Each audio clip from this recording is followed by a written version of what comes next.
Selamat malam, salam sejahtera bagi Bapak Ibu, saudara-saudaraku. Dimanapun kita berada, kita bertemu kembali bersama dengan Gereja Toraja Jemaat Satria Kasih. Malam hari ini kita akan merenungkan firman Tuhan. Olehnya, mari kita bersama-sama memohon pertolongan kepada Tuhan. Kita berdoa. Mari kita berdoa. Tuhan Allah Bapa di dalam surga, terkadang kami dilanda kekhawatiran dan ketakutan dalam hidup ini. Kami takut, khawatir akan hidup kami, masa depan kami, harapan-harapan kami tidak sesuai dengan yang kami harapkan.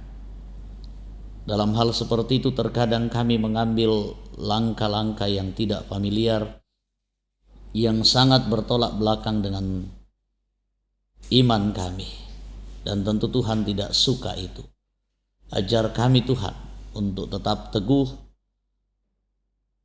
yakin dan percaya, dan menyerahkan seluruh hidup kami hanya kepadamu. Malam hari ini kami kiranya dikuatkan, semakin diyakinkan lewat firman-Mu. Tuhan, layakkan kami, ampuni kami, perdengarkanlah firman-Mu yang indah itu kepada kami semuanya. Di dalam nama Tuhan Yesus kami berdoa. Amin. Mari kita baca firman Tuhan dari 2 Timotius pasalnya yang pertama, ayatnya yang ke-7. 2 Timotius pasalnya yang pertama ayatnya yang ke-7. Demikian firman Tuhan. Sebab Allah memberikan kepada kita bukan roh ketakutan, melainkan roh yang membangkitkan kekuatan, kasih, dan ketertiban. Seperti itu firman Tuhan yang datang ke tengah-tengah kita malam hari ini. Tuhan pasti menolong kita, menuntun kita lewat firman-Nya. Mari kita merenungkan firman Tuhan dengan tema jangan takut. Allah menyertaimu. Jangan takut. Allah menyertaimu. Secara iman kita sangat mengimani itu. Kita sangat percaya bahwa Allah pasti menyertai kita. Tetapi ternyata sekalipun demikian, terkadang dalam hidup kita pun kita sering dilanda kekhawatiran. Kita sering dilanda ketakutan akan hidup kita. Mau bagaimana hidup kita, mau bagaimana masa depan kita. Ada orang yang takut miskin, sehingga dalam ketakutannya dia bertindak bagaimana supaya dia tidak miskin. Akhirnya ada yang korupsi, ada yang melakukan cara-cara yang tidak baik untuk mendapatkan sesuatu supaya dia tidak hidup dalam kemiskinan. Ada juga orang yang takut, ambisinya, harapannya tidak sesuai dengan kenyataan. Misalnya orang yang berharap bisa menjadi pejabat. Ya, sekarang lagi pencalonan wakil bupati, jadi bupati. Mungkin ada orang yang khawatir dan takut tidak jadi bupati, jadi wakil bupati. Akhirnya melakukan berbagai macam cara. Maka money politik, black campaign dan lain sebagainya, segala macam cara dipakai untuk menghilangkan kekhawatiran itu. Nah, ada juga orang yang takut dikatakan salah sehingga cenderung untuk menyalahkan orang lain. Bapak, Ibu, saudara-saudara, kekhawatiran dan ketakutan dalam konteks seperti itu bukannya menyelesaikan masalah, bukannya membuat kita tenang, tetapi justru menimbulkan keresahan dan masalah semakin berkepanjangan. Kita tidak akan tenang, kita semakin resah, kita semakin tertekan. Masalah tidak kelar-kelar, tetapi semakin bermunculan dan kita akan tidak bebas dari rasa ketakutan dan kekhawatiran itu. Akhirnya kita semakin terkungkung di dalam kondisi seperti itu. Nah, Bapak Ibu, saudara-saudara yang kekasih di dalam Tuhan, ada motivasi untuk seorang Timotius oleh Paulus sendiri, supaya jangan takut, supaya jangan khawatir. Nah, terkadang sebagai manusia memang ya sangat-sangat real bahwa kita sering dilanda seperti itu. Tak terkecuali juga yang dialami oleh seorang Timotius yang merasa begitu sangat muda, yang merasa tidak didengar oleh orang lain karena keberadaannya sebagai orang yang masih muda untuk menyampaikan kebenaran, nasihat firman Tuhan, untuk menyampaikan keselamatan kepada banyak orang. Dia takut, dia khawatir jangan-jangan tidak diterima, dia khawatir jangan-jangan dia ditolak. Malah ancaman-ancaman yang tidak main-main juga dialami, yang bisa saja potensi dialami oleh seorang Timotius, itu menimbulkan kekhawatiran. Nah, Paulus datang, firman Tuhan datang lewat Paulus kepada seorang Timotius supaya dia tidak takut. Sebab Allah memberikan kepada kita bukan roh ketakutan. Tuhan tidak memberikan kita roh ketakutan.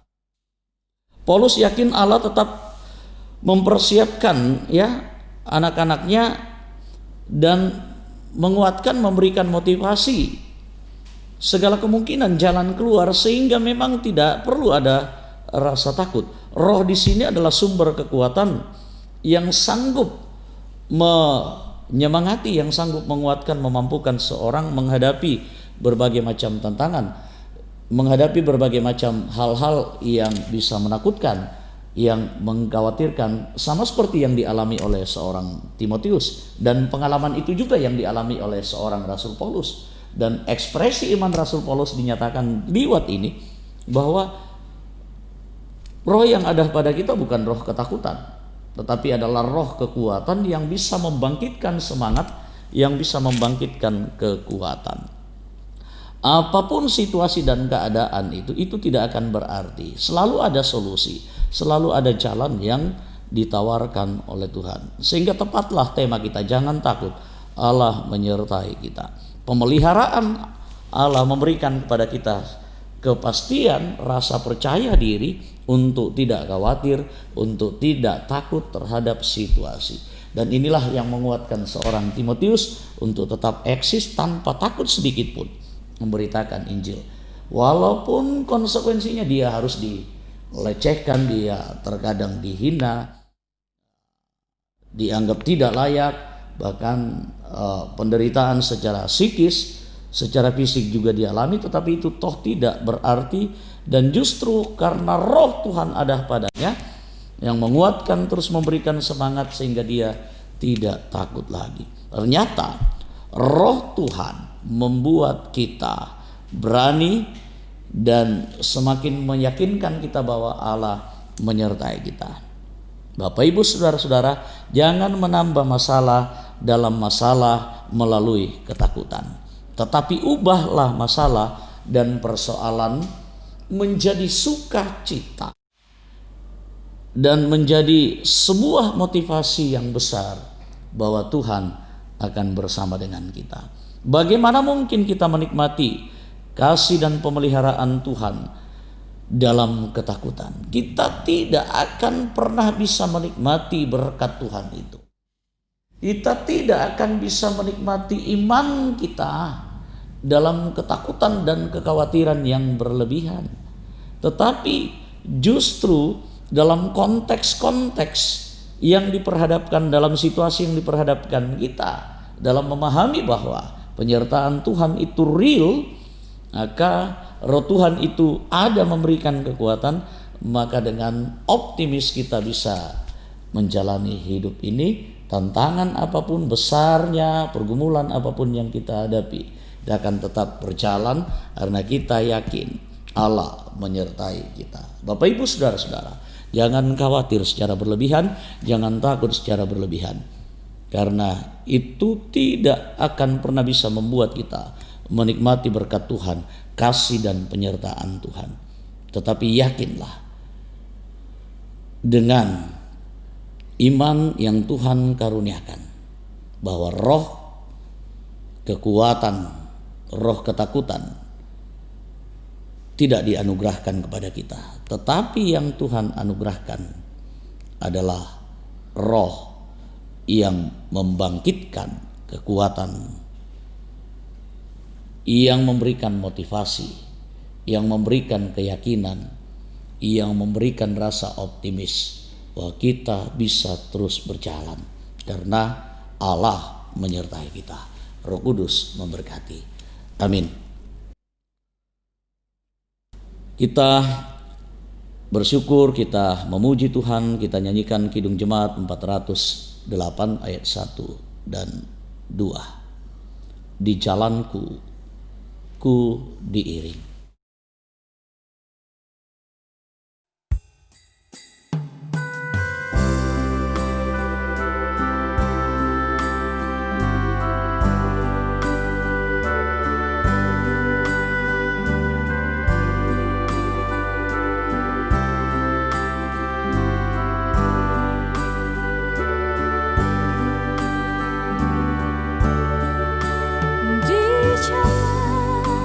Ku diiring oleh Yesus Tuhanku. Apakah yang kurang lagi jika Dia panduku?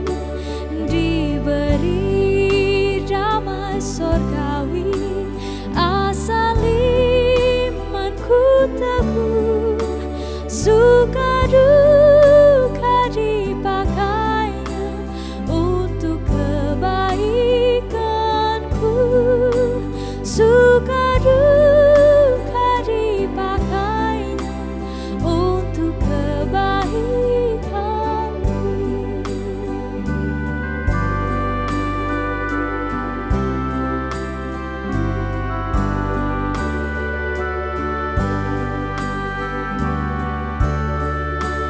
Di jalanku yang berliku, dihiburnya hatiku. Bila tiba pencobaan, dikuatkan imanku. Jika aku kehausan dan langkahku tak tetap, dari cadas di depanku datang air yang sedap. Dari cadas di depanku datang air yang sedap.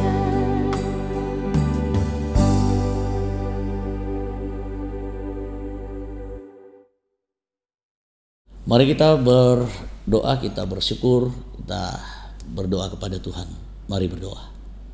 Puji syukur kepadamu Tuhan, firman-Mu malam hari ini Engkau perdengarkan kembali di telinga kami, menjadi bahagian dan sukacita kami, menjadi karunia Tuhan yang indah bagi kami.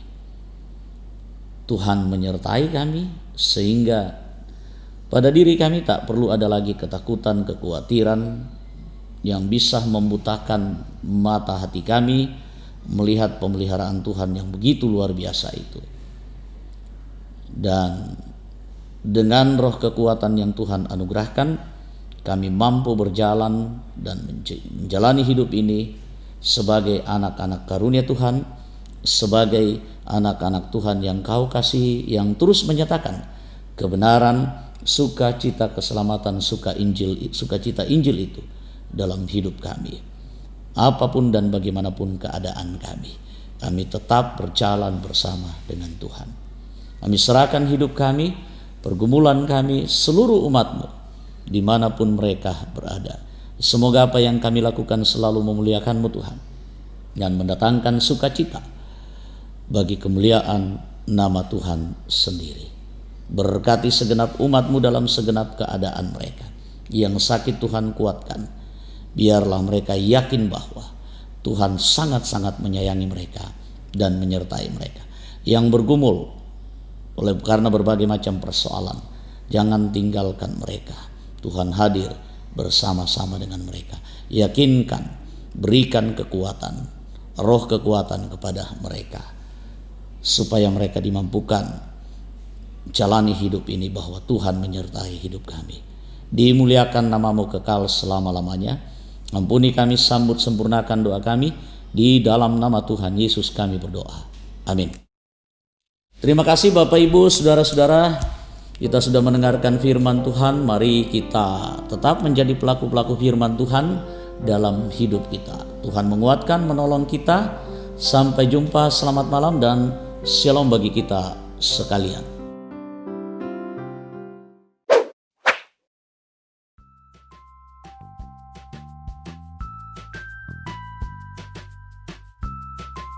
Wah, shalom. Shalom. Saya datang membawa dokumen untuk pemilihan penatua dan diaken Jemaat Satria Kasih.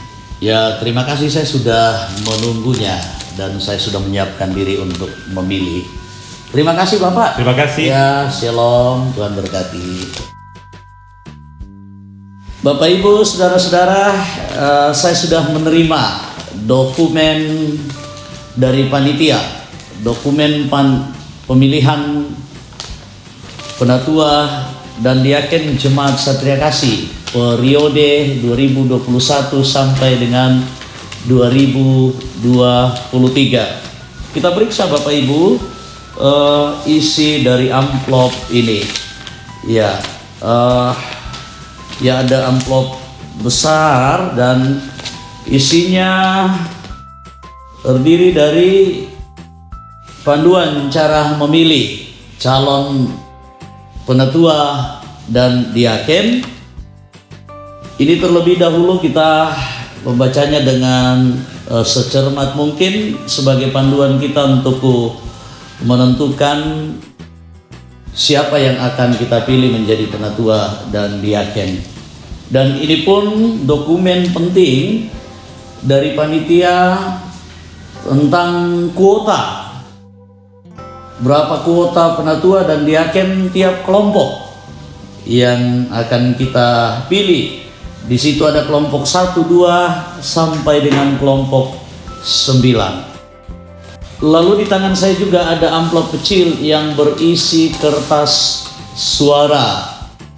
Di dalamnya lengkap, terdiri dari nama-nama calon penatua dan diaken mulai dari kelompok 1 sampai dengan kelompok 9. Cara untuk memilih, kita memilih penatua dan diaken sesuai dengan kuota yang sudah ditetapkan. Saya akan memilih mulai dari kelompok di mana saya berdomisili.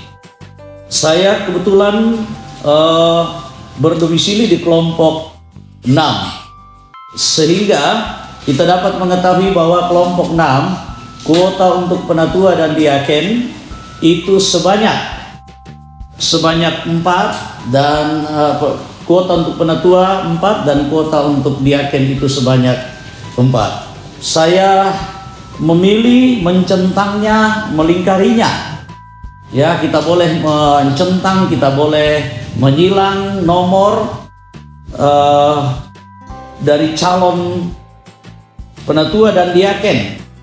Ya, lalu saya pilih sesuai dengan kuota yang sudah ditetapkan. Saya memilih penatua ada 4 orang dan diaken ada 4 orang. Lalu sesudah itu saya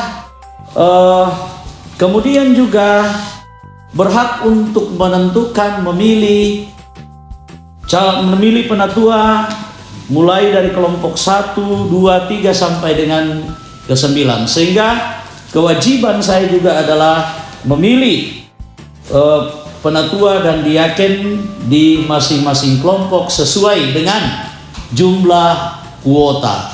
di kelompok 1 ada 4 penatua yang saya pilih, di calon diaken ada 4 yang saya pilih.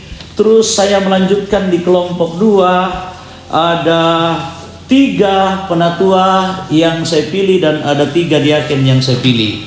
Kemudian kelompok 3 ada 5 penatua dan 5 diaken yang saya pilih. Dan di kelompok 4 ada 3 penatua dan 3 diaken yang saya pilih. Di kelompok 5 ada 5 penatua dan 5 diaken yang saya pilih.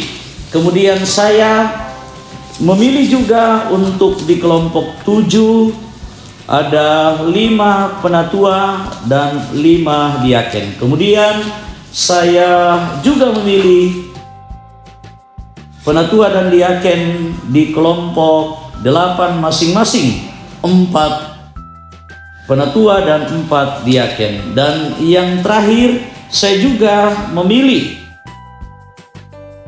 penatua dan diaken yang ada di kelompok 9. Saya melingkari atau menyilang sebanyak 7 penatua dan 7 diaken.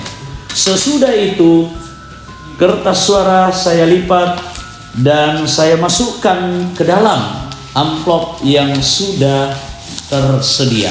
Bapak Ibu, jikalau kita di satu rumah tangga memiliki 4 orang yang berhak memilih, berarti kita mendapatkan 4 amplop yang di dalamnya ada surat suara. Jikalau kita ada 5 berarti kita mendapatkan 5. Jikalau kita ada 9, kita juga mendapatkan 9 kertas suara. Sesudah itu Bapak Ibu Saudara-saudara, penting untuk kita ketahui bahwa sebelum kita memilih penatua dan calon diaken,